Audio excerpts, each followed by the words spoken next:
हिंदी में यूपीएससी की तैयारी से संबंधित प्रोग्राम्स को देखने के लिए सब्सक्राइब करें स्टडी IQ IAS हिंदी।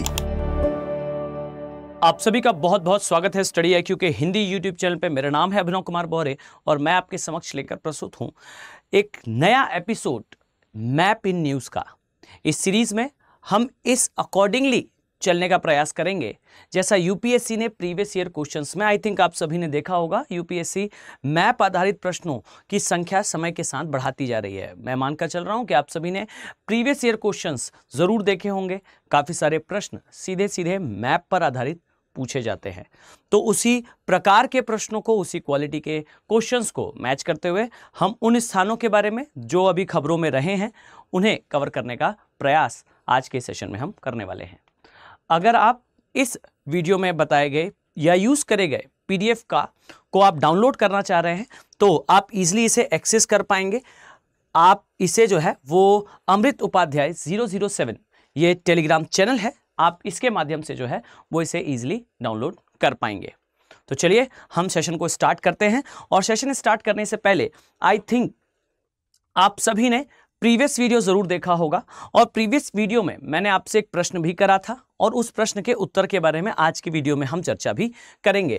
अब ये सिनेरियो आप सभी लोग इससे परिचित हो जाएं, इससे फैमिलियर हो जाएं कि हम आने वाले समय में इसी प्रकार से चीज़ों को डील करने वाले हैं, जहां मैं वीडियो के अंत में आप सभी के लिए एक प्रश्न देकर जाऊंगा और साथ ही बीच में, ध्यान से सुनिएगा, क्लास के बीच में भी अगर आप ध्यान से देखते हैं तो मैं आपसे कुछ प्रश्न करूंगा। इन प्रश्नों के उत्तर आपको कमेंट सेक्शन में देने हैं और मैंने प्रीवियस वीडियो भी देखा था, बहुत सारे विद्यार्थियों का आंसर जो है कमेंट सेक्शन में आया और वो काफ़ी हद तक सही भी था, परंतु कहीं ना कहीं कुछ स्थान पर जो है वो स्टूडेंट से मिस्टेक हुई और ये एक अच्छा प्रयास है आप सभी का। ट्राई करें, ज़्यादा से ज़्यादा कमेंट करके हमें बताएं कि जो प्रश्न हमने आपसे पूछे थे, जो प्रश्न हमने आपसे करे थे, आप उनका उत्तर दे पाए या नहीं, और उसे अपने कमेंट सेक्शन पे मेंशन जरूर करें। अगर मैं आपसे कहूं, लास्ट क्लास में जो हमारा क्वेश्चन था, ये क्वेश्चन था बेसिकली आपको यहां सुमेलित करना था जो आइलैंड्स के नाम दिए हुए थे और वो आइलैंड्स के देश में आते हैं इससे। अब अगर मैं आपसे कहूं तो सबसे पहला जो ऑप्शन था वो था डियोग्रासिया। ये काफ़ी चर्चा में रहता है। इसका रीज़न है कि यहाँ पर USA का नेवल कमांड है। यहाँ पर नेवल कमांड जो है वो इंडियन ओशन में USA ने स्टैब्लिश कर रखा है। अगर मैं आपको दिखाऊं तो ये कुछ स्थान है डियोग्रासिया का। ये डियोग्रासिया आइलैंड है। कहाँ पर आता है तो कंफ्यूज ना हो इस मैप से, ये बेसिकली इंडियन ओशन में आता है, अर्थात हिंद महासागर में आपको देखने को मिलेगा। इस स्थान पर ये आता है और ये बेसिकली सुकोत्रा छागोस यहाँ आइलैंड्स हैं और सुकोत्रा द्वीप यहाँ पर हैं। ये एक पूरी सीरीज है, रिज है, कटक है, समझिएगा। और काफ़ी इंटरेस्टिंग एक फैक्ट मैं आपको बताता हूँ। कभी यूपीएससी आपसे अगर पूछे कि भाई हिमालय की ऊंचाई बढ़ रही है, इसके साक्ष्य क्या हैं, तो भाई हिमालय की ऊंचाई तो बढ़ रही है, इसके ये स्वयं एक साक्ष्य है कि हमारी प्लेट जो है वो उत्तर पूर्व की दिशा में जा रही है। पर एक बात याद रखिएगा, हिमालय की जितनी ऊंचाई बढ़ती है उतनी ही इस सुकोत्रा छागोस रिज की लंबाई बढ़ती है। यहाँ पर जो रिज है इसकी लंबाई और ऊंचाई बढ़ती है, अर्थात डियोग्रासिया द्वीप ये आता है सुकोत्रा छागोस कटक में। और सुकोत्रा बेसिकली अफ्रीका के साइड है, छागोस बेसिकली नीचे के साइड है। और जितनी ऊंचाई बढ़ेगी हिमालय की, यानी कि उतना ही आगे बढ़ेगी ये प्लेट, और जितनी आगे बढ़ेगी ये प्लेट उतने लंबे होंगे ये कटक। फाइन, तो आई थिंक आप समझ पाए होंगे कि डियोग्रासिया आइलैंड यहाँ पर USA का जो है वो कमांड है और USA यहाँ से जो है क्वाड नेशन को स्ट्रेंथन करता है और चाइना को मलक्का स्ट्रेट में अपना प्रभुत्व बढ़ाने से भी रोकता है। फाइन, तो जियोपॉलिटिकली काफ़ी इंपॉर्टेंट प्लेस है। सेकेंड है जो आप पाएंगे जो सी लियोन द्वीप है। अगर हम इसके बारे में, लियान द्वीप है, अगर हम इसके बारे में चर्चा करें तो याद रखिए कि ये बेसिकली ब्रिटेन अर्थात यूनाइटेड किंगडम के अंडर में आता है। और ये जो सी लियान द्वीप है या लयान द्वीप है, ये अगर हम आप चर्चा करें तो आपको यहाँ पर जो है वो दिखाई देगा, या कई बार इसे सी लॉयन आइलैंड भी कहते हैं। तो इन प्रोनाउंसिएशन में इसलिए डिफरेंस आएगा।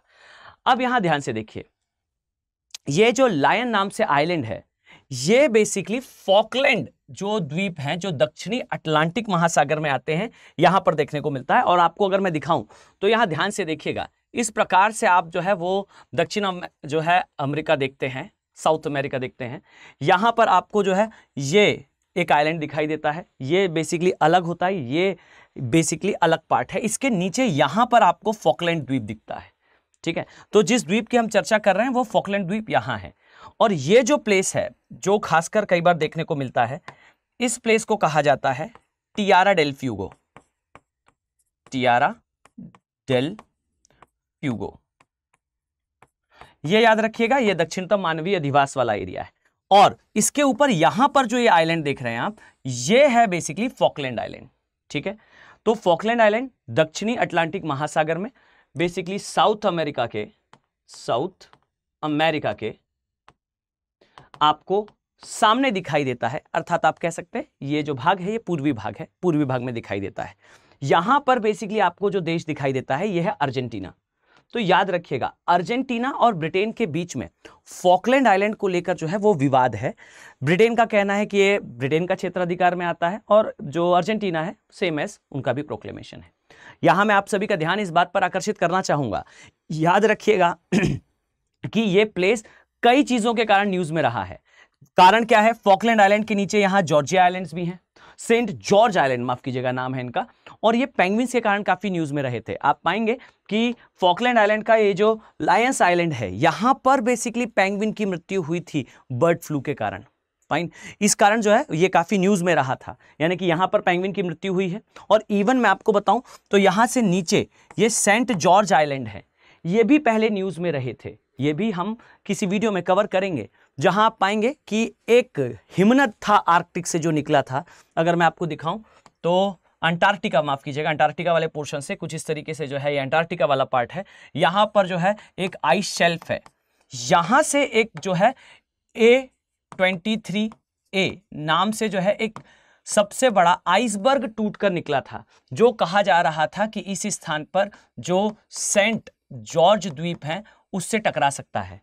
और ये सेंट जॉर्ज द्वीप जो है वो और कुछ नहीं है, ये भी ब्रिटेन का ही उपनिवेश वाला क्षेत्र रहा है, ये ब्रिटेन के ही क्षेत्राधिकार में आता है। और इसी के ऊपर यहां पर आपको दिखाई देगा कि फॉकलैंड आइलैंड्स है, ठीक है। तो थोड़ा सा आप लोग इसे जानते रहिएगा। ऑक्सफोर्ड के स्टूडेंट एटलस में आसानी से ये आपको दक्षिण अमेरिका की मार्किंग के सामने देखने को मिल जाएगा।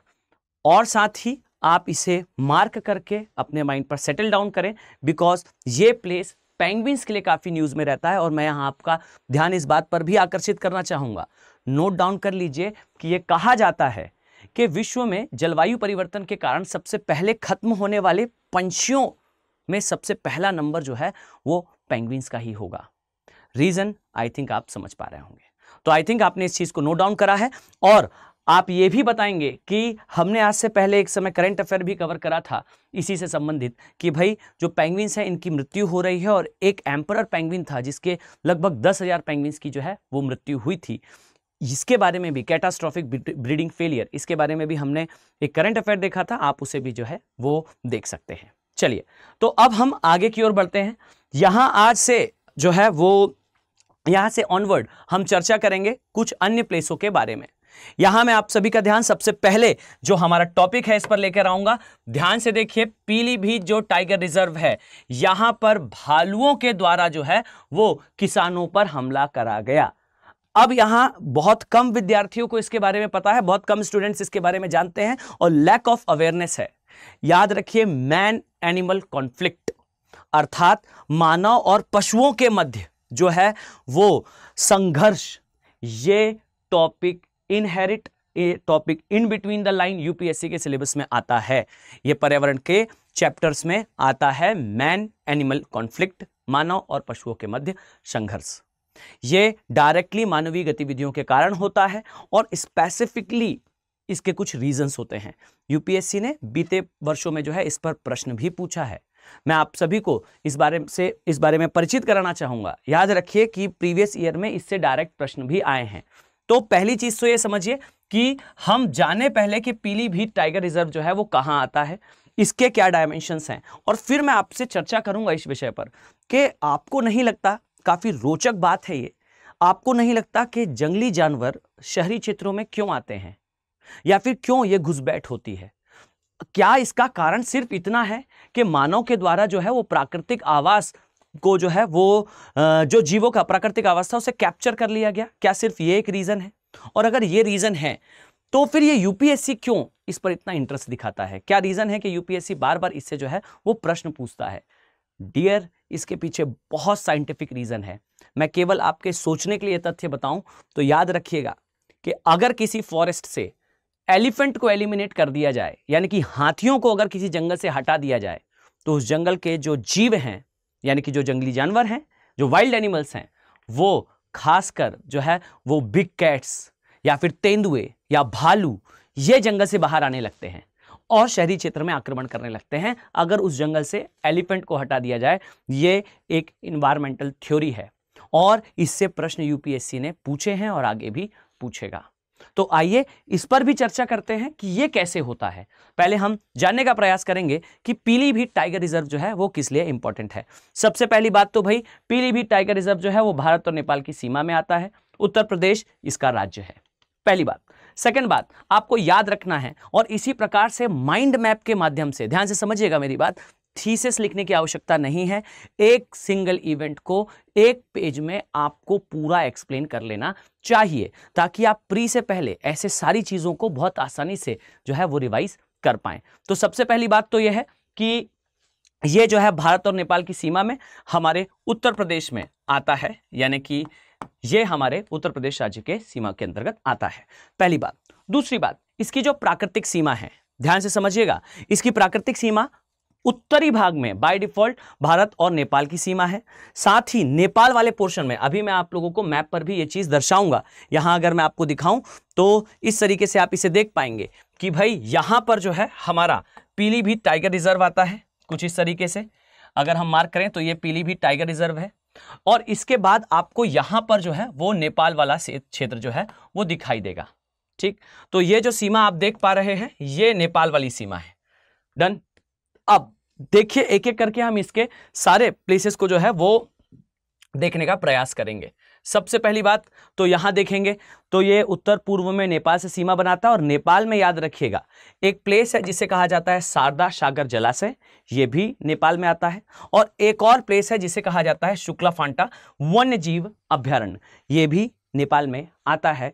ये बेसिकली हमारे पीलीभीत टाइगर रिजर्व के ऊपर यानी कि उत्तर की दिशा में स्थित है।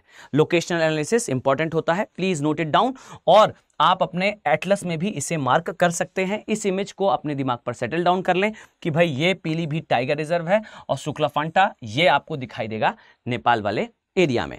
यहां ध्यान से देखिए तो आप आसानी से इस बात का अंदाज लगा सकते हैं कि जो दुधवा नेशनल पार्क है, जो काफी न्यूज में भी रहता है, ये दुधवा नेशनल पार्क आपको इसके किस दिशा में, अर्थात ये कौन सी दिशा है, ये दक्षिण की दिशा है। ये कौन सा डायरेक्शन है, ये पूर्व का डायरेक्शन है।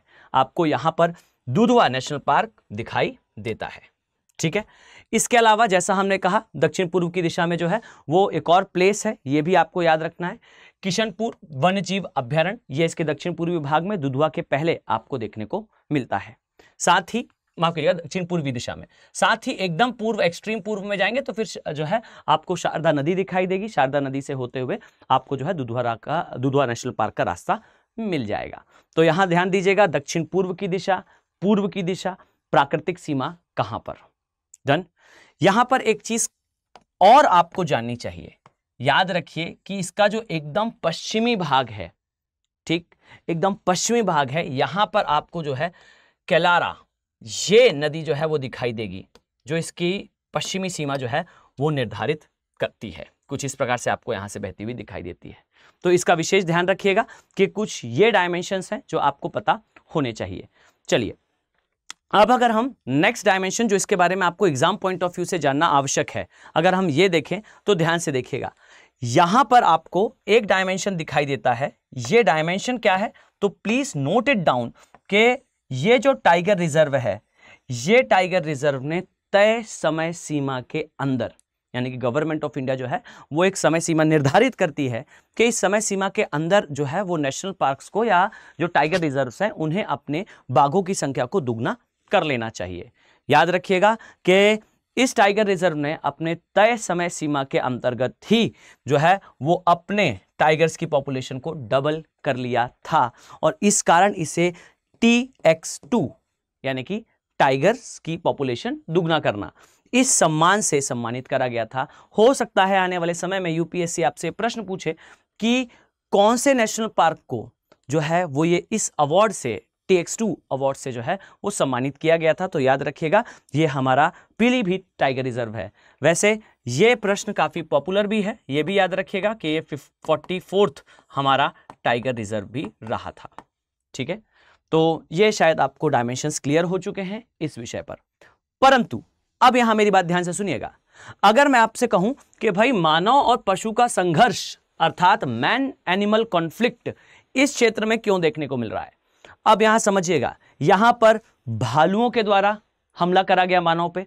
ऐसे ही एक समय पर अमरकंटक का जो एरिया था इसे कहा जाता था कि नरभक्षी बाघों का क्षेत्र है। फाइन, ये कहा जाता था कि ये जो है वो यहां पर जो बाघ है वो जानबूझकर मानवों पर अटैक करते हैं। ठीक, मैन ईटर की संज्ञा दी गई थी।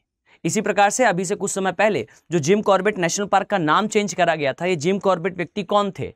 ये था एक शिकारी जिसने कुमाऊं नामक बघनी को अर्थात टाइग्रेस को किल करा था।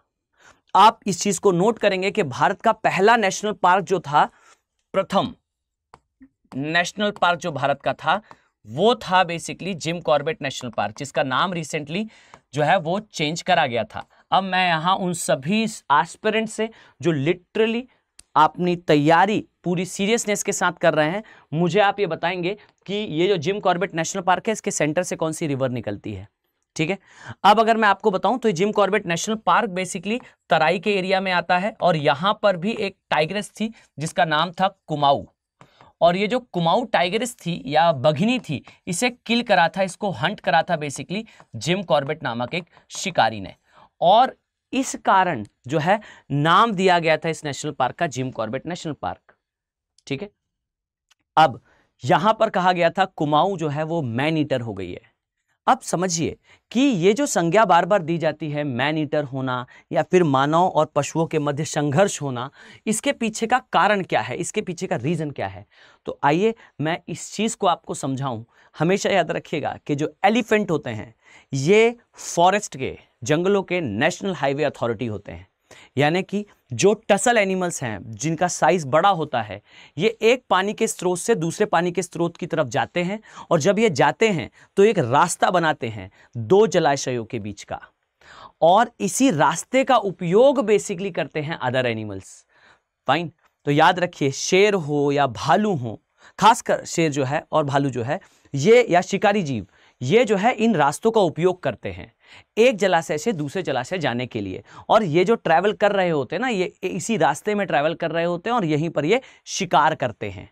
यानी कि अगर आप किसी जंगल से हाथियों को अगर पूरी तरह से हटा लो तो आपको कुछ समय बाद जरूर ये घटनाएं देखने को मिलेंगी कि बार बार जो जंगली जीव हैं वो जंगल से भटक कर बाहर आ रहे हैं एक्चुअली में, उन्हें क्योंकि रास्ते नहीं मिल रहे, क्योंकि जंगलों के अंदर रास्ते बनाने का कार्य बेसिकली टसल एनिमल करते हैं, और ये टसल एनिमल हट जाएं तो अक्सर जो मांसाहारी जीव हैं वो शिकार की तलाश में जंगल से बाहर निकल आते हैं, क्योंकि रास्ते गायब हैं।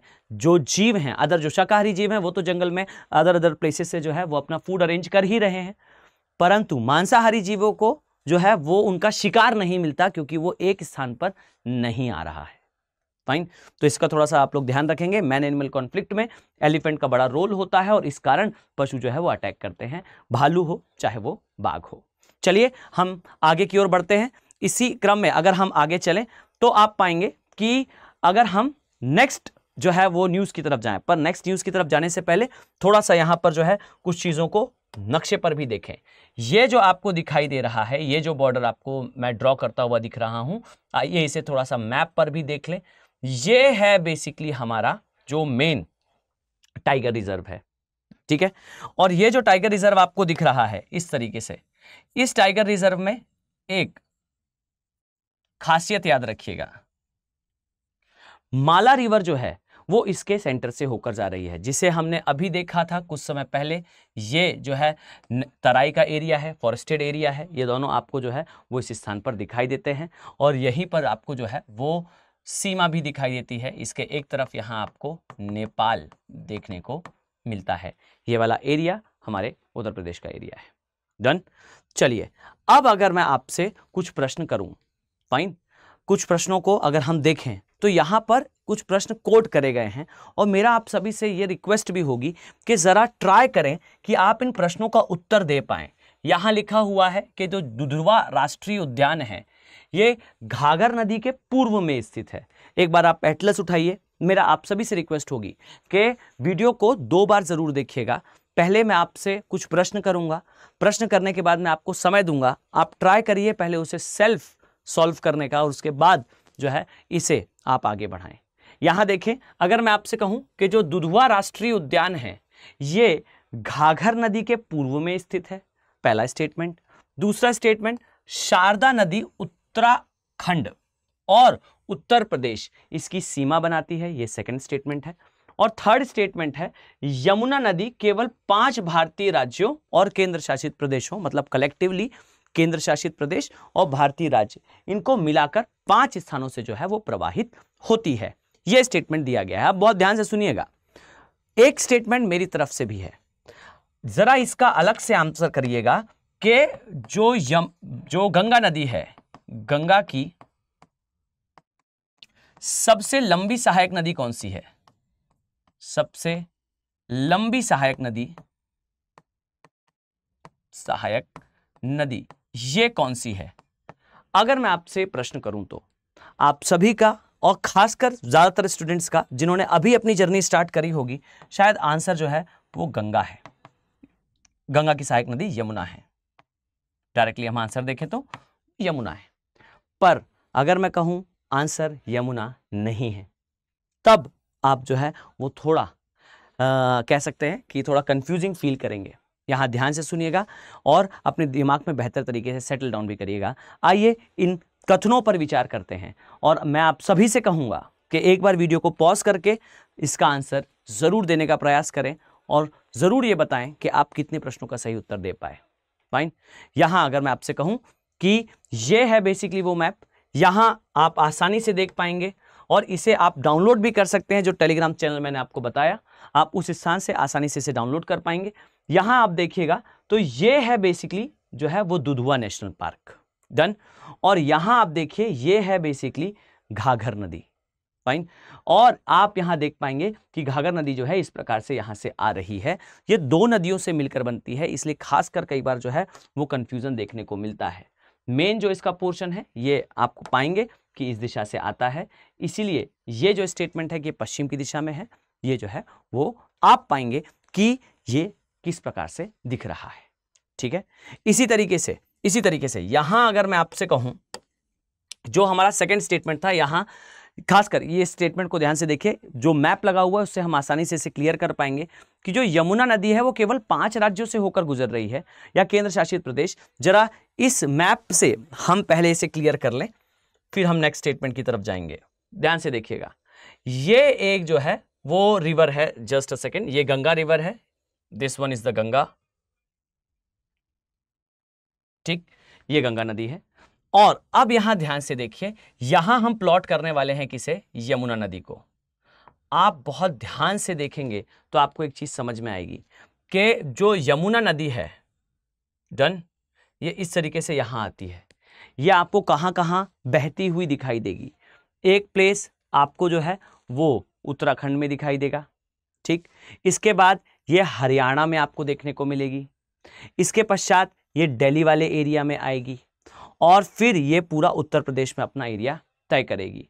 तो अगर हम काउंटिंग लगाएं तो यहां आपको first Uttarakhand, second Haryana, third Delhi, fourth जो है ये उत्तर प्रदेश, ये दिखाई देते हैं।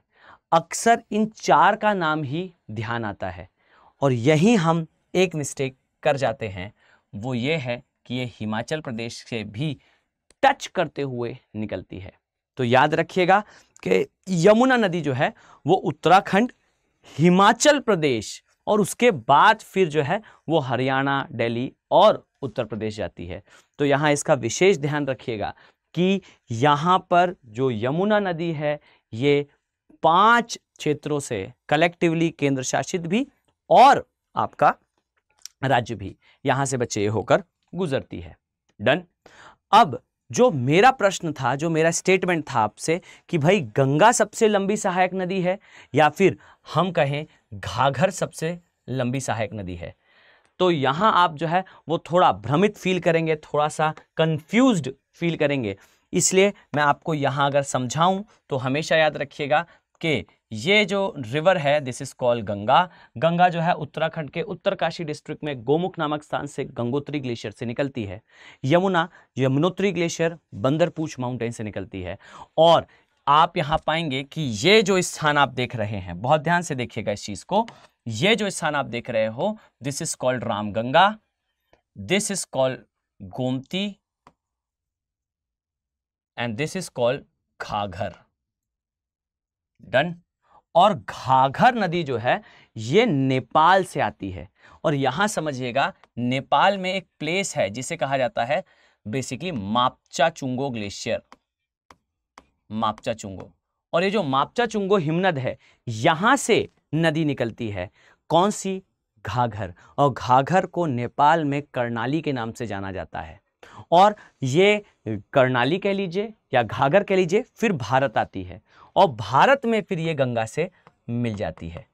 अब समझिएगा कि यहां आपको देखने को मिलती है दूसरी रिवर यमुना।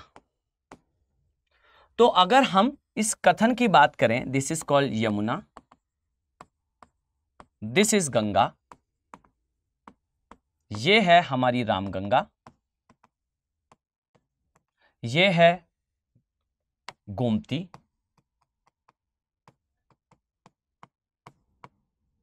ये है घाघर,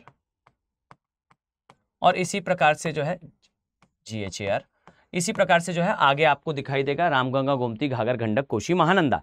यहां याद रखने योग्य बात है और आप लोग इसे नोट डाउन भी करेंगे दिमाग पे कि यमुना सबसे लंबी सहायक नदी है गंगा की भारत के अंदर। यानी कि भारत के अंदर यमुना सबसे लंबी है गंगा की सहायक नदी। लेकिन अगर इन ऑल टोटल की बात करें तो ये जो है ये इन ऑल टोटल सबसे लंबी नदी जो है वो घाघर है। याद रखिएगा क्योंकि ये नेपाल वाले साइड से आती है। तो ये रामगंगा है, गोमती है, घाघर है। इसी तरीके से यहां आएंगे तो यहां आपको गंडक दिखाई देगी, देन ये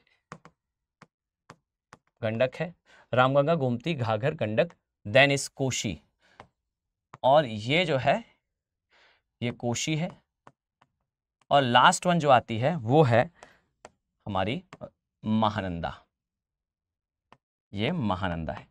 ये नदियों का जो है ये गंगा नदी तंत्र में हमारा ऑर्डर है। इसी की सहायक नदी यहाँ पर आपको शारदा, शारदा की सहायक नदी सरयू, और सरयू के किनारे अयोध्या, ये आपको देखने को मिलती है। तो जो मैंने स्टेटमेंट पुट करा था कि भाई सबसे लंबी सहायक नदी गंगा की कौन सी है, तो भारत के अंदर यमुना है, इन ऑल टोटल घाघर है। डन। तो ये जो है हमारा करंट अफेयर था पीलीभीत टाइगर रिजर्व से संबंधित। वो सारे डायमेंशन जो इससे एग्जाम पॉइंट ऑफ व्यू से पूछे जा सकते हैं वो सारे हमने अभी इसमें कवर कर रखे हैं। डन है। चलिए हम आगे बढ़ते हैं और अगले हमारे डायमेंशन की तरफ बढ़ेंगे, जहां आप पाएंगे कि बेसिकली जो हमारा ONGC है इसने तेल का, आप कह लीजिए प्राकृतिक गैसों का एक भंडार बेसिकली खोजा है महानदी के बेसिन के आसपास। फाइन। और यह भी याद रखिए कि ये जो क्षेत्र था इससे कुछ समय पहले भारत सरकार ने इसे जो है वो नो गो एरिया के रूप में वर्गीकृत भी करा था। यानी कि जो हमारा महानदी का बेसिन है ये अब आ चुका है न्यूज़ में, क्योंकि ONGC ने आज से कुछ समय पहले जो है वो यहाँ पर प्राकृतिक गैस के भंडार जो है वो खोजे थे। तो ये प्लेस अब न्यूज़ में आया। अब न्यूज़ में आया तो आइए इसकी पूरी मैपिंग जो है हम देखने का प्रयास करते हैं। यहाँ आप पाएंगे ये महानदी बेसिन है। महानदी बेसिन के लिए सबसे पहली स्टेटमेंट आप याद करेंगे, याद रखिएगा कि ये बेसिन जो है ये मध्य प्रदेश तथा छत्तीसगढ़, इन दो मेनली इन दो राज्यों में देखने को मिलता है। इसका जो उद्गम है अगर हम इसकी बात करें तो धमतरी जिला है। ये धमतरी जिला बेसिकली छत्तीसगढ़ में आता है, यहां आपको देखने को मिलेगा। और याद रखिए कि ये जो रिवर है इसकी कुल लंबाई अगर आप गूगल करते हैं डियर तो थोड़ा सा आपको इसकी लंबाई ज़्यादा बताई जाएगी, 900 किलोमीटर के आसपास। पर ये याद रखिए कि इसकी लंबाई सहज रूप से जो है 850 किलोमीटर, 851 किलोमीटर एग्जैक्टली है। नक्शे पर अगर हम देखने का प्रयास करें तो आपको कुछ इस प्रकार से महानदी आपको देखने को मिलती है। ये उड़ीसा वाले एरिया में जो है अपना जो है जल विसर्जित कर देती है बंगाल की खाड़ी में। ठीक, ये पूर्व की दिशा में बहने वाली नदी है और यहाँ ध्यान दें तो आपको दिखाई देगा नीचे गोदावरी रिवर है, यहाँ पर कृष्णा रिवर है, यहाँ पर कावेरी रिवर है, यहाँ पर आपको पेन्नेरू दिखाई देगी, यहाँ पर वेंगई नदी दिखाई देगी। ठीक है, तो महानदी, महानदी के बाद गोदावरी, कृष्णा, पेन्नेरू, कावेरी और वेंगई, ये पूर्व की दिशा में बहने वाली बड़ी नदियां हैं, लार्ज रिवर्स हैं। Done, clear. अब देखिए, अगर मैं आपसे कहूं कि यहां अन्य नदियां कौन सी हैं, तो मैं एक बात आप सभी से रिक्वेस्ट के फॉर्म में भी कहूंगा कि याद रखिए यूपीएससी बहुत कठिन एग्जाम नहीं है, यूपीएससी केवल स्मार्ट एग्जाम है। यूपीएससी बहुत तथ्यात्मक प्रश्न करती है, लॉजिकल प्रश्न करती है। यूपीएससी ने कुछ नहीं तो 3 से 4 बार जो है वो केवल पूर्व की दिशा में बहने वाली नदियों से प्रश्न करे हैं, क्वेश्चंस पूछे गए हैं। अब अगर स्टूडेंट थोड़ी अवेयरनेस के साथ कुछ एफर्ट इस स्थान पर मैपिंग को दे ले तो आसानी से वो बहुत सारे ऐसे प्रश्नों को सॉल्व कर सकता है, बहुत सारे ऐसे डायमेंशंस को किल कर सकता है जो यूपीएससी अक्सर पूछा करती है। तो चलिए अब हम इसे थोड़ा सा डिटेल में देखते हैं, महानदी के भी बारे में, और अंत में मैं आपको इस स्थान पर आने वाली सारी बड़ी नदियों के बारे में जो है वो एक एक करके अपडेट देते जाऊंगा। चलिए, तो याद रखिए कि बंगाल की खाड़ी में गिरती है, एक वृहद डेल्टा का निर्माण करती है, 850 किलोमीटर के आसपास इसकी लंबाई है। और इसके डेल्टा के समीप आपको क्या क्या दिखाई देता है? सबसे पहला और सबसे इंपॉर्टेंट डायमेंशन याद रखिए, यहां आपको जो है पारादीप के नाम से एक बंदरगाह दिखाई देगा। नोट डाउन कर लीजिए, न्यूज में रहता है, काफी इंपॉर्टेंट है, जियोपॉलिटिकली सुपर हॉट एरिया है। वाई? बिकॉज याद रखना, हमारा जो कलकत्ता का बंदरगाह है, यहां अवसाद जमा होता है और ये एक ज्वारीय बंदरगाह है, यानी कि कलकत्ता बंदरगाह दिन में केवल 6-6 घंटे के 2 स्लॉट में ही ओपन होता है, यानी कि ये ट्रैफिक मैनेज नहीं कर पा रहा है आज के समय।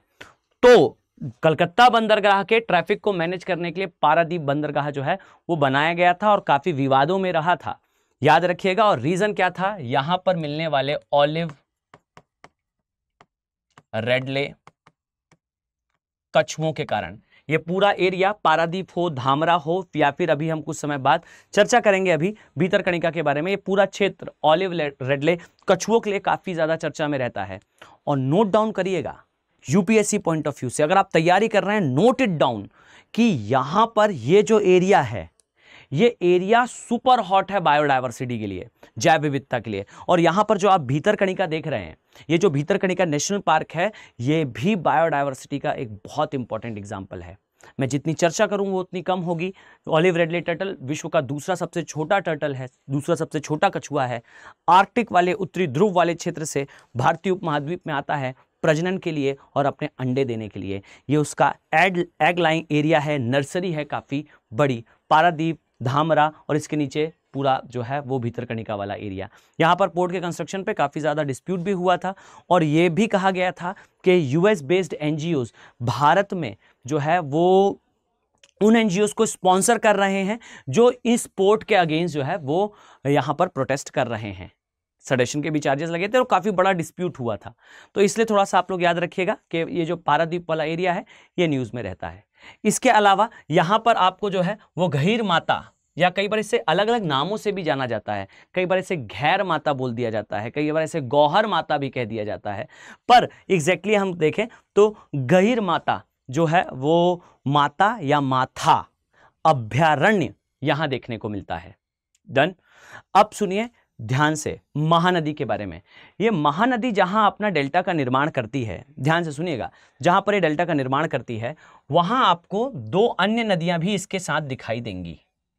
एक है ब्राह्मणी, एक है बैतरणी, एक है महानदी। पर अगर क्रम से आप याद करने का प्रयास कर रहे हैं तो जरा सा मैं आपको यहां पर दिखा दूं ताकि आप नक्शे पर उसे सही तरीके से जो है वो दिमाग पर सेटल डाउन करें।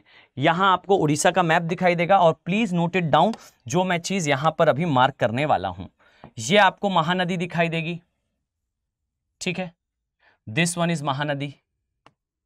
और हाँ, महानदी के किनारे ही यहां मार्क कर लीजिएगा, यहां आपको जो है वो कटक दिखाई देता है, जो राजधानी है बेसिकली किसकी? राजधानी है बेसिकली आपका उड़ीसा की। ठीक, तो ये आपको उड़ीसा की राजधानी तो नहीं पर एक फेमस प्लेस है कटक। ठीक, कटक। अब यहां ध्यान से देखिए, ये जो प्लेस है यानी कि जो महानदी है, इसके ऊपर आपको दो नदियां और दिखेंगी। एक याद रखिएगा जिसे कहते हैं, ये है ब्राह्मणी नदी, और एक और याद रखिएगा ये है बैतरणी नदी। ठीक, तो पहले आती है बैतरणी, फिर आती है ब्राह्मणी, फिर आती है महानदी, और इसके बाद याद रखिएगा, मैं यहीं पर आपको एक और नदी बता देता हूं, इसे कहते हैं दाया नदी। ठीक, और एक नदी मैं आपको बता दूं, यहां पर है एक और नदी जिसे कहते हैं ऋषिकुल्या नदी। तो ये ऑर्डर से पूछ लिया जाता है, तो आप इस ऑर्डर को याद कर लीजिए। सबसे पहले बैतरणी, बैतरणी के बाद ब्राह्मणी, ब्राह्मणी के बाद महानदी, महानदी के बाद दाया, दाया के बाद ऋषिकुल्या। ये नदियों का जो है वो ऑर्डर है, ये पूछ लिया जाता है कई बार, आपको याद होना चाहिए। ये है बैतरणी, ये है ब्राह्मणी, ये है महानदी, ये है दाया। इसी दाया नदी के किनारे अशोक ने कलिंगा वॉर लड़ी थी, और कलिंगा वॉर जीता था, लेकिन ये जो रिवर है इसका कलर रेड हो गया था, हृदय परिवर्तन हो गया ऐसा कहा जाता है, इसलिए इसे दया नदी, जो बाद में आके दाया हो गई, इस नदी के नाम से जाना जाता है। और ये है ऋषिकुल्या। यहीं पर जो है आपको गोपालपुर भी दिखाई देगा, मार्क कर लीजिएगा, आने वाले समय में ये भी न्यूज़ में रहेगा, क्योंकि यहाँ पर भी जो है वो पोर्ट बनाने की चर्चा की जा रही है। ठीक है, तो बैतरणी, ब्राह्मणी, महानदी, दाया और ऋषिकुल्या इस स्थान पर दिखने वाली प्रमुख नदियां हैं, ये आपको याद रखना है। ठीक, अब सुनिए भीतरकनिका नेशनल पार्क के बारे में। मैं संक्षेप में आपको बताऊं तो भीतरकनिका नेशनल पार्क जो है ये काफ़ी ज़्यादा प्रसिद्ध है। यहाँ आपको एक वर्ड मैं आपको दिखाऊं तो यहाँ पर जो है मैंने जिले का नाम इंगित कर रखा है। कारण क्या है, याद रखिएगा, केंद्रापारा डिस्ट्रिक्ट विश्व का एकमात्र स्थान बना जहां पर सारे बड़े सरीसृप एक साथ आपको देखने को मिलेंगे। 3 बड़े सरीसृप हैं भारत के अंदर, ये आपको देखने को मिलेंगे। कारण क्या है, कौन से हैं सरीसृप, किसी दिन डिटेल में चर्चा करेंगे, पर यहां आप लोग याद रखिएगा, ये जो जो मुख्यतः सरीसृप आपको देखने को मिलते हैं इस स्थान पर, ये याद रखिए, पहला है Indian giant salt water crocodile, भारतीय महामगरमच्छ। ये खारे पानी का बड़े आकार का महामगरमच्छ होता है, लगभग 22 से 24 फीट इसकी लंबाई होती है। ये सबसे बड़े आकार का मगरमच्छ है। IUCN का स्टेटस याद रखिएगा, लीस्ट कंसर्न है, बड़े आकार का जीव है। फाइन, इससे छोटा होता है जिसे कहते हैं, जो आर्द्र भूमि क्षेत्र अर्थात झीलों में रहता है, इसे कहा जाता है बेसिकली मगर, MUGGAR, मगर। और जो हमने पहले अभी बात करी वो है महामगरमच्छ, Indian giant salt water crocodile, वो महामगरमच्छ है, ये मगरमच्छ है, वो खारे पानी में रहता है या आर्द्र भूमि क्षेत्रों में रहता है। इसकी लंबाई जो है 10 से 11 फीट होती है। ठीक, और इसके बाद आता है घड़ियाल, मैं यहां नोट डाउन कर देता हूं ताकि आप लोग याद कर पाएं। एक है महामगरमच्छ, महामगरमच्छ, एक है मगर, और एक है घड़ियाल। ये सभी आपको जो है यहां देखने को मिलेंगे एक साथ, Kendrapara district Bhitarkanika national park. यहां देखने को मिलेंगे, मैंग्रोव वनों का विस्तार है, उड़ीसा में ये आता है, बायोडायवर्सिटी जैव विविधता का हॉटस्पॉट है, इस चीज का विशेष ध्यान रखिएगा। अब यहां कुछ लोकेशनल एनालिसिस के लिए इस मैप को हमने यहां मेंशन कर रखा है, यहां ध्यान से देखिएगा। छत्तीसगढ़ के धमतरी जिले से आने वाली महानदी, याद रखें कि ये जो है ये काफी महत्वपूर्ण हो जाता है कि आप इसके बारे में जानें कि एक है IB नाम से इसकी एक जो है वो रिवर है। इसी तरीके से अगर मैं आपसे कहूं तो यहां आपको कुछ क्षेत्र, जैसे ये आपको सिमलीपाल नेशनल पार्क दिखेगा। ठीक, इसके बाद इसके नीचे आपको घरजात हिल्स दिखाई देंगी, और साथ ही मडन रिवर, या फिर अगर हम देखें तो Michael range, Amarkantak, Hazaribagh range. क्रम से इनको याद कर लीजिए, ये तीनों ही महानदी के उत्तर में आती हैं। अमरकंटक के एक साइड आपको जो है वो माइकल रेंज, एक साइड जो है हजारीबाग की रेंज दिखाई देगी। हजारीबाग छोटा नागपुर का पठार वाला एरिया, वहां पर आपको देखने को मिलता है। तो यहां आपको हजारीबाग के बाद अमरकंटक के बाद माइकल रेंज, साथ ही सिमलीपाल के साथ घरजात हिल्स। इसका एक ऑर्डर दिखाई देगा, इस ऑर्डर को याद से नोट डाउन कर लें। ठीक है, अब देखिए, जब आप इसे देखेंगे, यहां हमने नदियों को मार्क कर रखा है, उम्मीद करता हूं इसे आपने याद कर लिया होगा कि बैतरणी, ब्राह्मणी, महानदी, दाया, ऋषिकुल्या, ये आपको याद है। अब जरा इस प्रश्न पर विचार करिए कि भाई यहां पर जो महानदी के आसपास के क्षेत्र में आने वाले ये प्लेसेस हैं, इनमें से कितने महानदी के दक्षिण में अवस्थित हैं? आपको इस चीज का उत्तर देना है। महेंद्रगिरी की पहाड़ियां, ये, फिर मयूरभंज जिला या मयूरभंज का मैदान, मयूरभंज जिला भी आपने संसाधनों की दृष्टि से काफी सुना होगा। इसी प्रकार से इंद्रावती नदी, ये याद रखिएगा कि हमने ऋषिकुल्या तक देखा, लेकिन ऋषिकुल्या के बाद इंद्रावती नदी आती है। भाई ये इंद्रावती नदी किस नदी की सहायक नदी है? आई थिंक आप सभी ने अगर इंडियन ज्योग्राफी पढ़ी होगी तो आप बहुत आसानी से इसका आंसर निकाल पा रहे होंगे। इसी तरीके से ब्राह्मणी नदी, क्या ये महानदी के दक्षिण में आती है? इसके बारे में आप मुझे कमेंट सेक्शन में बताएंगे, और इस जो प्रश्न है इसकी चर्चा हम नेक्स्ट क्लास में जो है वो जरूर करेंगे। कारण क्या है? कारण यह है कि मैंने डायरेक्टली इसका आंसर अभी डिस्कस कर रखा है।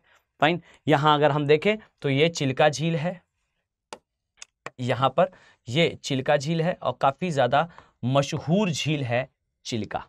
फाइन, और यहां पर जैसा मैंने आपको बताया, यहीं पर दाया नदी अपना जल विसर्जित करती है। चिल्का झील सुपर इंपॉर्टेंट है। अगर आप सभी चाहेंगे तो हम डेफिनेटली इस पे अलग से वीडियो बनाएंगे। चिल्का झील आप मानकर चलिए, यहां पर आपको प्रश्नों का भंडार दिखेगा। मैंग्रोव हैं, डॉल्फिन्स हैं, मगर हैं, से लेकर प्रवासी पक्षी हैं। वो जीव जो म्यांमार में रहता है वो भी यहां मिलता है चिल्का झील में। वो जीव जो साइबेरिया में रहता है वो जीव भी आता है इस स्थान पे। वो जीव जो आर्कटिक वाले एरिया में रहता है वो भी आता है यहां पर। साउथ ईस्ट एशिया की सबसे बड़ी लगून झील है चिल्का। डन। चलिए अब हम इस प्रश्न का उत्तर आपको नेक्स्ट वीडियो में बताएंगे। ईमानदारी से प्रयास करिएगा नेक्स्ट वीडियो आने से पहले इस प्रश्न का सही उत्तर आप मेंशन करें। अगर प्रश्न ना देख पाए हो तो ये मैंने यहां पर मेंशन कर दिया, स्क्रीनशॉट लें, आराम से देखें और मुझे बताएं, क्योंकि इसके ज्यादातर कुछ चीजें मैंने अभी ही आज से 10-15 मिनट पहले ही कवर करी हैं। तो भाई आपको इस प्रश्न का उत्तर बनना लाजमी है। मेरी उम्मीद है आप सभी लोग इसका जरूर आंसर देंगे। और यहां मैं आप सभी से एक रिक्वेस्ट भी करूंगा, ट्राई करिएगा कि इस वीडियो को शेयर जरूर करें। अगर आप इस वीडियो को यहां तक देख रहे हैं मतलब ईमानदारी से आपको ये चीजें समझ में आ रही हैं और आप इस चीज को जो है वो कंसोलिडेट भी कर पा रहे हैं। तो इस उम्मीद के साथ कि आप सभी शेयर करेंगे, आइए हम इसका एक और डायमेंशन देखते हैं। यहां आप देख पाएंगे कि कुछ दिनों पहले दिल्ली स्थित जो हमारा पर्यावरण केंद्र है, इन्होंने जो है वो एक परिषद ने चर्चा करी विक्टोरिया झील के बारे में और इसके प्रबंधन से संबंधित कुछ रिपोर्ट्स पर भी चर्चा हुई है।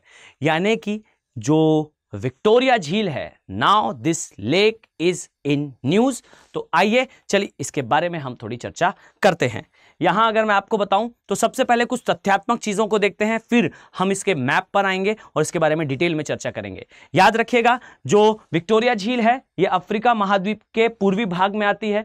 अगर मैं आपसे स्पष्ट तौर पर कहूं तो ये अफ्रीका की सबसे बड़ी ताजे पानी की झील है। साथ ही याद रखिएगा कि ये झील विश्व की दूसरी सबसे बड़ी ताजे पानी की झील है।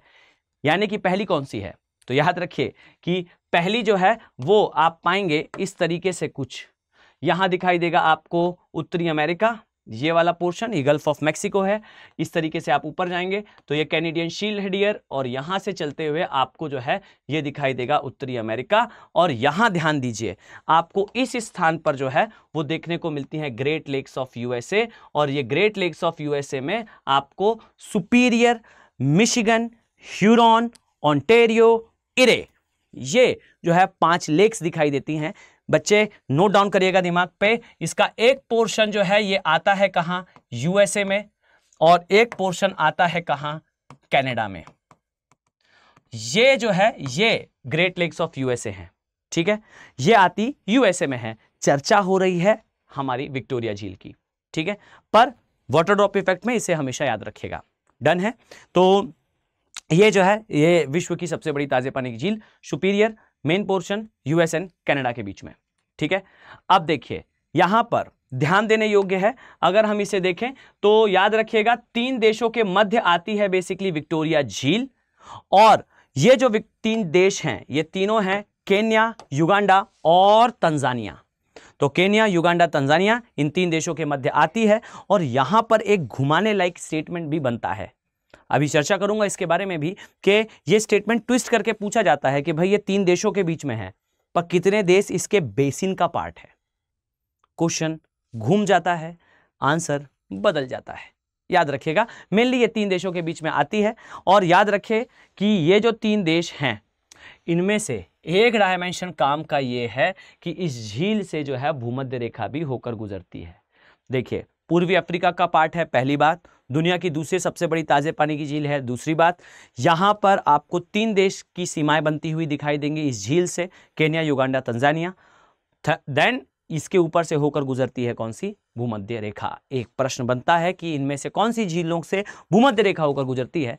आंसर आपका विक्टोरिया झील होगा, इससे जरूर गुजरती है। साथ ही इसमें जल विसर्जित करने वाली नदियां, यहां 2 डायमेंशन है, ध्यान दीजिए। याद रखें, एक यहां से बड़ी नदी निकलती है और एक यहां पर कुछ नदियां जल विसर्जित करती हैं। डन।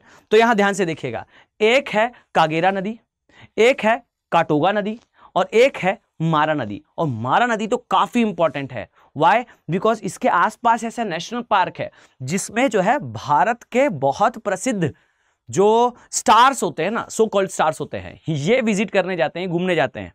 तो ये जो है उनके ट्विटर अकाउंट से काफी फेमस हो जाता है और उस नेशनल पार्क का नाम जो है वो इस नदी के नाम पर पड़ा हुआ है। इस कारण जो है वो काफी फेमस है, काफी न्यूज में रहता है। तो याद रखिएगा, एक है कागेरा रिवर, एक है काटोगा रिवर और एक है मारा रिवर। ये तीनों अपना जल विसर्जित करती हैं बेसिकली विक्टोरिया झील में। और साथ ही इसके एक डायमेंशन ये है, याद रखिएगा कि यहां से ओरिजिनेट होती है डियर श्वेत नील, व्हाइट नील। और ये जो व्हाइट नील है ये आगे जाके इथोपिया में मिलती है। मैं भी आपको नक्शे पर दिखाऊंगा, डोंट वरी। ये जाकर मिलती है ब्लू नील से और फिर ये विश्व की सबसे बड़ी नदी, सबसे लंबी नदी का निर्माण करती है, जिसे कहा जाता है क्या? जिसे कहा जाता है नाइल रिवर। फाइन। तो नाइल रिवर 2 नदियों से मिलकर बनी है। अगर मैं आपको समझाऊं यहां नक्शे पर, तो पहले इसे यहां फ्री हैंडली देख लें कि ये है भाई हमारी विक्टोरिया झील, ठीक, विक्टोरिया लेक है। विक्टोरिया लेक से उद्गम लेती है व्हाइट नाइल, ये चलती हुई जाएगी। फिर इथोपिया के पठार से आती है एक दूसरी नदी, ठीक, ये इथोपिया का पठार है, इथोपिया का पठार। यहां से आती है दूसरी नदी, इसे कहते हैं ब्लू नाइल, ब्लू नाइल। और ये है व्हाइट नाइल। और ये दोनों मिलती है खार्तुम में। खार्तुम एक प्लेस है, बेसिकली कैपिटल है सूडान की, खार्तुम। फाइन। और ये जो खार्तुम वाला एरिया है, यहां पर ये मिलने के बाद आगे कहलाती है नाइल नदी। यानी कि नाइल नदी खार्तुम के बाद इसका नाइल नाम होता है और फिर ये डेल्टा बना देती है। कहां? ये डेल्टा बना देती है बेसिकली इजिप्ट में, भूमध्य सागर में जल विसर्जित कर देती है। तो ये थोड़ा सा आप लोग याद रखेंगे। यहां पर आइए कुछ देशों को हम यहां मार्क भी कर लें। तो मैं बॉर्डर्स अगर आपको दिखाऊं तो यहां ध्यान से देखिएगा, ये है बेसिकली विक्टोरिया झील। डन। अब यहां पर ध्यान दीजिए, एक देश आपको दिखाई देगा, ये है युगांडा, ठीक, ये है केन्या और ये है तंजानिया, ठीक। तो केन्या, युगांडा, तंजानिया ये 3 देश आ चुके हैं यहां, क्लियर है। अब देखिए यहां पर कुछ अदर जो झीलें हैं वो आपको यहां दिख रही होंगी। भाई एक यहां झील दिख रही है, एक यहां झील दिख रही है, इसी तरीके से यहां आपको अन्य झीलें भी दिखेंगी। ये याद रखिए, ये कहलाता है Great African Rift Valley lakes, Great African Rift Valley. ये अफ्रीका की महान भ्रंश घाटी है, यहीं से अफ्रीका टूटकर अलग हो रहा है। और यह भी याद रखिएगा कि यहीं से फिर जो है कुछ झीलों का निर्माण हुआ है जिसे ग्रेट अफ्रीकन लेक्स कहते हैं, अफ्रीका की महान झीलें कहते हैं, ग्रेट अफ्रीकन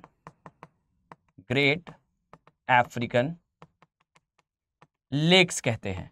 और यहां ध्यान से देखिएगा, ये जो ग्रेट अफ्रीकन लेक्स हैं या अफ्रीका की महान झीलें हैं, इसमें जो है वो कई झीलें आती हैं, बहुत सारी झीलें हैं। जैसे आपने सुना होगा न्यासा, आपने सुना होगा एल्बर्ट, एडवर्ड, न्यासा, तुर्काना, ये जो झीलें हैं ये आती हैं इस पर।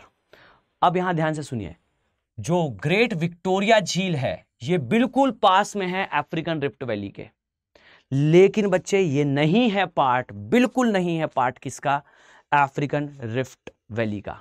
यानी कि अफ्रीका की जो वृहद भ्रंश घाटी बन रही है उसका पार्ट नहीं है विक्टोरिया झील, जबकि ये पास में आती है बिल्कुल।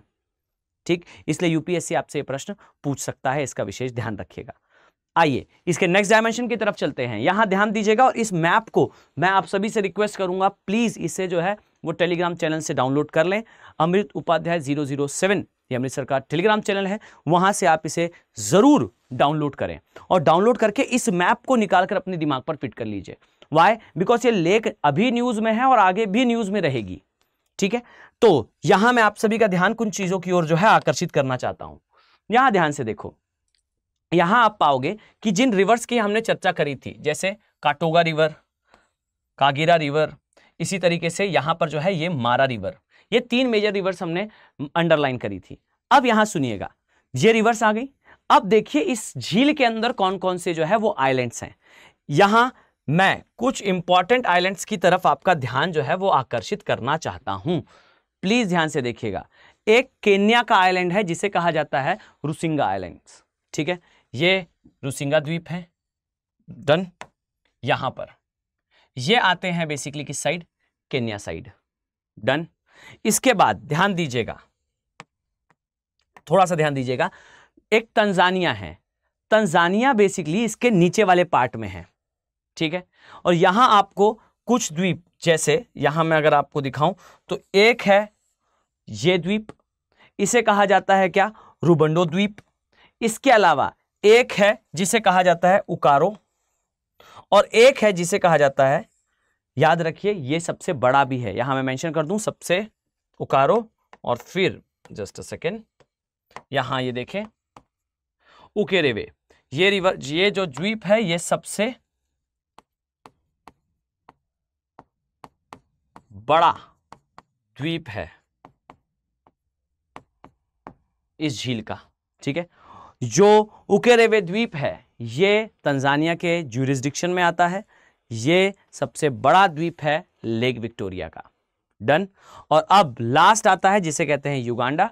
युगांडा में बेसिकली आपको जो है वो एक दिखाई देगा सेसे, यहां मैंने सेशेल्स नहीं कहा है, यहां मैंने कहा है SES,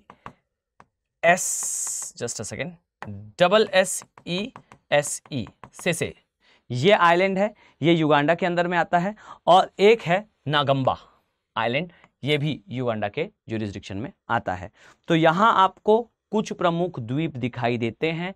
इन द्वीपों का क्रम यूपीएससी पूछ सकता है। आप इस बात को समझिएगा कि यूपीएससी को मैप बेस्ड क्वेश्चंस में काफी इंटरेस्ट है, और मैं अगर स्पष्ट तौर पर आपको बताऊं तो नोटिस करिए, अगर मैंने आपसे कहा कि यूपीएससी ने 2 बार प्रश्न पूछ लिया है बेसिकली भूमध्य सागर के अंदर आने वाले द्वीपों से, प्रश्न आया कि ऑर्डर में जमाइए, क्रेटे, क्रेटे के बाद सिसिली, सार्डिना, बेलरिक, कोस्टारिका, ये सारे द्वीप आए। फाइन। यहां पर आपको कैनरी द्वीप पूछा गया, साइप्रस द्वीप पूछा गया, ये सभी जो है भूमध्य सागर के द्वीप थे। क्रेटे हो, चाहे सिसिली हो, चाहे सार्डिना हो, चाहे बेलरिक हो, चाहे कोस्टारिका हो, चाहे फिर जो है वो कैनरी और साइप्रस वाला पार्ट हो, ये सारे से प्रश्न आए हैं। तो प्रश्न द्वीपों से पूछे जा रहे हैं। प्लीज इन द्वीपों को याद रखिएगा कि कौन सा उत्तर में आ रहा है, कौन सा दक्षिण में आ रहा है, कौन सा किस देश में आ रहा है। डन। अब यहां ध्यान से देखिए, यहां मैंने मार्किंग रखी है मारा रिवर की। ठीक, याद रखिएगा ये तंजानिया वाले पार्ट में है। ठीक, लेकिन मासी मारा जो रिजर्व है एक फेमस प्लेस है, और ये जो नेशनल पार्क है ये केन्या में आता है। बहुत फेमस टूरिस्ट प्लेस है, बहुत कम प्लेस है अफ्रीका में जहां पर आपको इंटरनेशनल टूरिस्ट बहुत संख्या में देखने को मिलेंगे। ये जो मसाई मारा है, ये मसाई मारा काफी फेमस है, और डिस्कवरी में तो आपने इसका नाम जरूर सुना होगा। प्राकृतिक सौंदर्य हो या फिर अपनी वर्जिनिटी ऑफ फॉरेस्ट हो, यानी कि बिल्कुल अछूते वन हो, इनके लिए काफी फेमस है। ठीक है, तो ये याद रखिएगा, ये जो मारा रिवर है इसके ऊपर आता है मसाई मारा रिजर्व, केन्या में ये देखने को मिलता है, जबकि मारा रिवर आपको मेनली तंजानिया साइड देखने को मिलती है।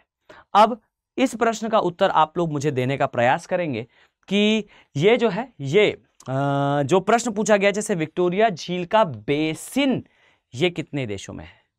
अब मैंने तो आपको पढ़ाया भाई विक्टोरिया झील जो है वो 3 देशों के बीच में है, पर इसका बेसिन कितने देशों में है। यहां आपसे पूछा गया भाई कि बेसिन का भाग है रवांडा, बेसिन का भाग है कॉन्गो डेमोक्रेटिक रिपब्लिक या लोकतांत्रिक गणराज्य, या फिर दक्षिणी सूडान, या इनमें से कोई नहीं। ये कौन सा भाग है, ये प्रश्न पूछा गया। अब आपके दिमाग में आएगा कि इनमें से कोई नहीं इसका उत्तर होगा। याद रखें यहां पर हमने इसे बेसिकली एक प्रश्न से इन्फ्लुएंस होकर पूछा है। यह प्रश्न यूपीएससी ने पूछा था, निम्नलिखित में से कौन सा कॉन्गो नदी बेसिन का पार्ट है या कॉन्गो बेसिन का पार्ट है। यहाँ जो है वो कैमरून था, नाइजीरिया था, दक्षिणी सूडान था और युगांडा था। अब इस प्रश्न का उत्तर मैं आपको बताता हूं और इस प्रश्न का उत्तर आप मुझे बताएं। कमेंट सेक्शन में बताएंगे, प्रीवियस ईयर का क्वेश्चन है, इसका आंसर देंगे और इसके बारे में डिस्कशन और इसका पूरा एक्सप्लेनेशन मैं नेक्स्ट वीडियो में आपके साथ करूंगा। ठीक है, तो यहां पर ये जो प्रश्न है ये याद रखिएगा। मैं अगर आपको दिखाना चाहूं, थोड़ा सा अगर हम प्रयास करें तो यहां ध्यान से देखिए, 2 छोटे देश यहां पर और आते हैं। ये एक जो है वो 2 देश आपको मिलनी यहां दिखेंगे, एक है रवांडा, एक है बुरुंडी। ये दोनों देश जो है वो इस स्थान पर आते हैं। ये सीमा नहीं बनाते, ये सीमा नहीं बनाते विक्टोरिया झील के साथ, लेकिन यहां से निकलने वाली नदियां अपना जल विसर्जित कर देती हैं कहां, इस झील के अंदर। इस कारण ये जो है ये कहा जाता है कि ये जो नेशनल पार्क, ये जो देश हैं बेसिकली वो इसके बेसिन का पार्ट है। इस प्रश्न का उत्तर आप सभी लोग देने का प्रयास करेंगे। कॉन्गो जो है वो बेसिन के बारे में, इसके बारे में डिटेल से चर्चा हम जो है वो नेक्स्ट वीडियो में करने वाले हैं। मैं ये उम्मीद करता हूं कि आपके लिए सीरीज इंफॉर्मेटिव है, आपके लिए कंटेंट इंपॉर्टेंट है, आप सभी को ये पसंद भी आ रहा होगा। मैं इस उम्मीद के साथ कि आप सभी लोग कमेंट सेक्शन में आंसर जरूर देंगे, और अगर आप चाहते हैं कि हम इस सीरीज को कंटिन्यू करें, मैं इस सीरीज में जो है वो आगे आपके साथ और भी बहुत सारे डायमेंशंस को डिस्कस करूं, तो it's a humble request to all of you. आप सभी से एक रिक्वेस्ट है कि इस वीडियो को शेयर जरूर करें। आप शेयर करेंगे तो हम डेफिनेटली मोटिवेटेड फील करेंगे आप तक इस प्रकार का कंटेंट लाने के लिए।